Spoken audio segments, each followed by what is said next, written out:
warm and welcome. Get your hands clapping. Get your whooping and cheering. Welcome, say Vicky Frederick!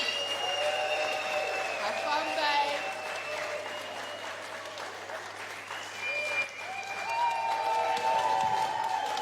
Hi, guys. How have you been? Oh, it's so nice to see you. Hello, everybody. Look, listen, hi. I'm going to start out super honest.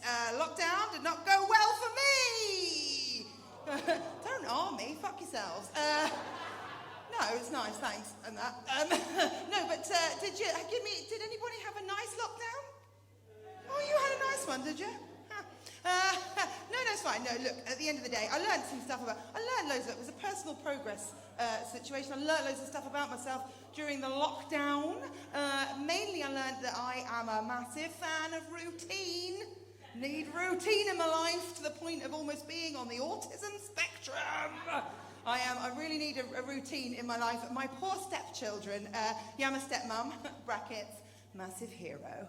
My poor stepchildren began to refer to me as Miss Trunchbull, because if it wasn't maths at 10 o'clock, I was losing my shit and drinking gin by one. Yeah. So I learned that about myself. That was a big thing for me. I really need a bit of routine. And I was kind of surprised by it, really, because I sort of had this image of myself being a bit, a little bit fly-by-night, a little bit laissez-faire, sort of, whatever. And then I realized that's not true. I'm a person who describes myself as very, very anxious. I used to describe myself as being socially anxious. Then I realized, not that fucking social. It wasn't a big surprise that I like a bit of routine in my life. What else did I learn about myself? Oh yeah, that's the other thing. I don't know if anybody else did this. Obviously, I had some obsessions, some lockdown obsessions. I did the baking. I made donuts. Really fucking hard, everybody. I made donuts, and then I became obsessed with moving to the countryside.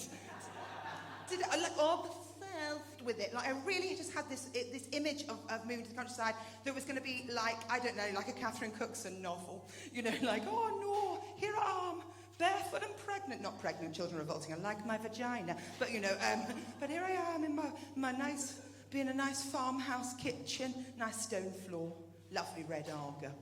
That's what I'm imagining in my lovely, there. And I'd be there baking some sort of macaroons or something. And then my beloved would come home after a long day of doing countryside things. The main thing about it is he's done countryside things, so he's a bit grubby.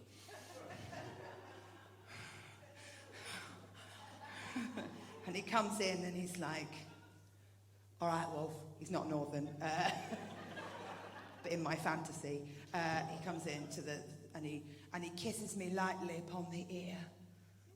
And then he takes me roughly over the Arga. Now, listen, slight aside, if you worried then a little bit about me burning my breasticles on the Arga, that's a little litmus test, because it means you're definitely middle class. Yeah.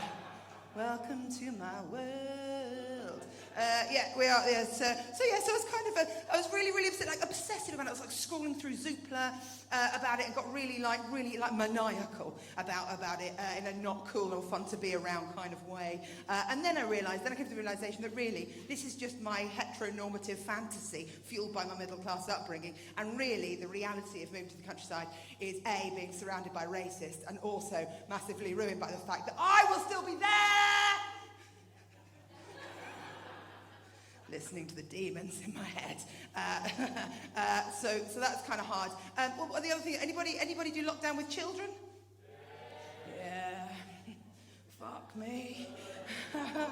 Oh, that was fucking not going, wasn't it? Why don't you do some maths? No? Okay. Oh, goodness me. Yeah, I found it very difficult. My stepkids, they are brilliant, but one of them has inexplicably changed her name. She's just changed it. She just arrived at our house one day because obviously they do 50-50 with their mum and with us. And so she just changed her name. And I think, right, and I'm not a parent. because I haven't squeezed on another parent. But this is what I think. I think almost all of us have at some point as a child gone, I'm changing my name. And our very normal parents have gone, all right, darling, what are you going to call yourself? All right then. And then they've just fucking fucked it off, haven't they? They've sacked it off and just carried on calling us our actual real names. That's what they've done. And then we've gone, oh, okay, so that's my name then. But that's not what's happened. Because my initial reaction was absolutely to do that, to go, I'm not calling you that. I'm going to call you by your name that you were given. Your parents spent time thinking about that.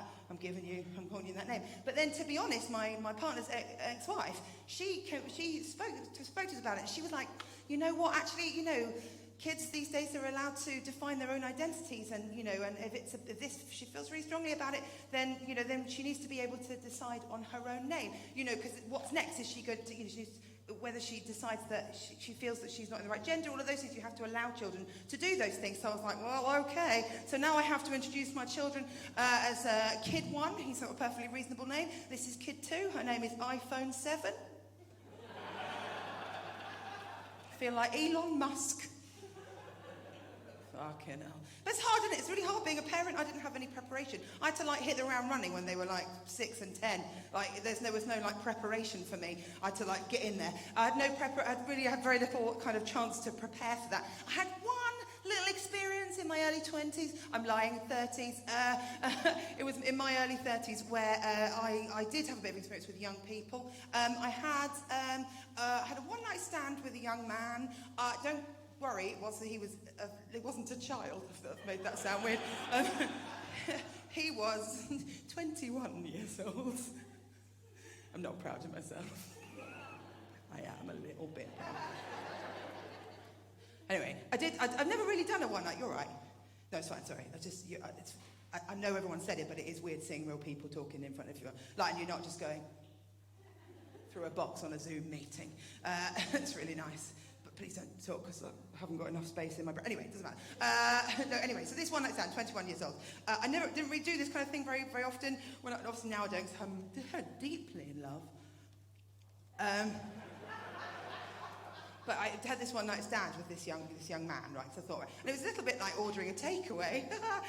So I met him on the apps, and I said, well, come to my house at 6:30, why don't you? And he bloody did.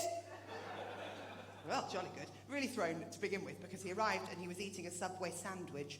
And I realised there's no rules to one-night stands. There's not like a handbook. But I feel like if there was a handbook, there would be no Subway sandwiches in it for one-night stands. So anyway, I said, do come in. And I offered him a cup of tea, because I thought, well, look, you have to do a bit of chat first, and it's really polite. And he was very sweet, but not, shall we say, the brightest button. And I began to be a little bit concerned that there was going to be some sort of issue here. And then at one point he said something about having made a website once, and I thought, well, you can't do that if you're on a special something or other, so off we go. Off we go upstairs to have some of that one-night stand exciting sex that everybody's talking about. We'd done a sex on each other. Hello, we were having a marvellous time. The only problem is, because he was a young man, he was in the way that I wasn't. He was very much raised, in terms of sex, he was raised with, how can I put it, quite a lot of visual instructional material. So his style was very much influenced by that visual instructional material. Pornography as well, as I'm just mentioning in case. This lady's like, yes, I know. But anyway, so we watched. So when I say it was influenced, do you know what I mean if I say it was a lot of chat? A lot of chat going on there. It was like, oh, hello, goodness gracious, oh, get that up here. I mean, I'm paraphrasing, of course, but you get the general gist. But I was massively thrown by it. So I was sort of, like, okay, well, shush. But eventually he said something so upsetting that he put me right off my stride, if you know what I mean. But eventually he said something, and I can't, it's really difficult, this is quite a long time ago, and it's difficult for me to recount. It's traumatic, a little bit. Eventually he looked up at me, oi oi. This is my one bit of filthy material. I'm all embarrassed. Basically, he looked up at me, oi, oi, and he said these words. He said, yeah, coughed first, weird. That's unsettling. You've got a really pretty pussy. That is unacceptable behavior. I mean, sure, yeah, but come on. So I ignored it because that's what you do with young people, isn't it? You ignore bad behavior. Yeah, I know all about that. So I ignored it, but anyway, he must have thought that I was so old that I was hard of hearing, because fuck me if he didn't say it again 3 minutes later, but a bit louder. Like he yelled up to me from the cavern, hello.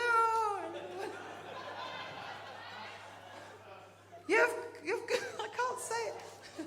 You've got a really pretty pussy. And I panicked and sat up and went, shh.